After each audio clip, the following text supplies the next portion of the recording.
Hello, everyone. I'm here. This is Michael here with Luke. Howdy. Howdy. We're here to discuss next steps. And the next step, RCSQ with Luke, is to do. We did the One of These Days, which was an acoustic album. All these great songs: Preacher Man, Nothing Hurts, No Mercy, One of These Days, and Sunset. And Sunset was a co-write. Correct. Yeah. And now. Do we know what we're going to call this album? I haven't come up with a name for the collection necessarily. So there's four songs that we have thus far. We're gonna do Price Tag, and Choke It Down, Ghost in Times, and Echo. So let's start with the first one. Where does it come from, and how and let's talk a little bit about what we're going to be doing in the production of the second EP as compared to the first one. Okay. Yeah, so Price Tag, I wrote that back in like 2021. That's a part of a co-write. I was doing a bunch of co-writes kind of around that time. I was coming up here from Birmingham, and I was working with some people, and one of the people was a guy named Dustin James. He writes up here, like I think on the regular, from what I understand. But right. This was the first time I worked with Dustin, and the Price Tag theme, or the idea to call it for that to be the main theme of the song, that was kind of his idea initially, and we just kind of hammered it out till we got this really kind of cool, like, catchy thing. It turned out really great. I joke all the time now, because since writing the song, everything has a price tag, like that phrase. I mean, I feel like it just kind of keeps coming up. It's like so metaphorical for like life, I guess. You know what I mean? Like, you make a bad decision, everything has a price tag. It's like, you reap what you sow, kind of thing. And that's kind of what the song's about. Essentially, is sometimes things might be fun in the moment, but you still have to pay a heavy price for some of those decisions you make. Right.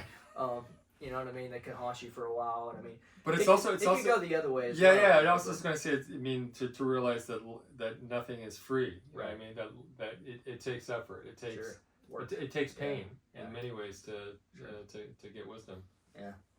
I know when we were writing, we were talking about things like Adam and Eve, for example, and the whole making the mistake of eating the fruit and like cursing the ground, for the rest of their lives because they had to reap. Right. They had to like work to like feed themselves, and like the child pains and all the stuff that came with all that. Like, but it also applies to like good things as well. So like anytime you're trying to achieve a goal, it's going to take some effort or some work to like get to that place. So I mean, it's not, even if you're not paying money for that thing, it's still like sweat and blood you got to put forth to get it. So there's still a price tag attached to those things as well.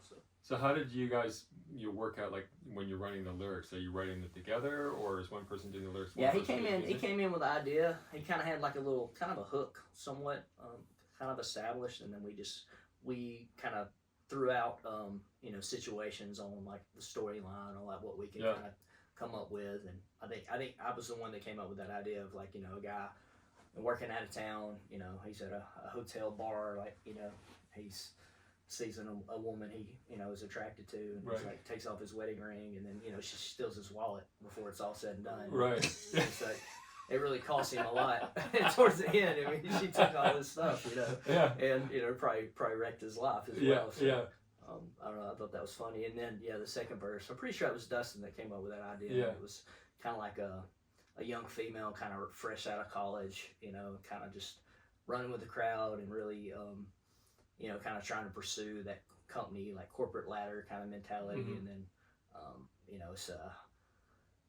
it's there's a reference in the song about her trying like cocaine or something, and it like just kind of ruins her life basically. So it's those kinds of situations. So it's sort of like more of an observatory sort of song. Yeah.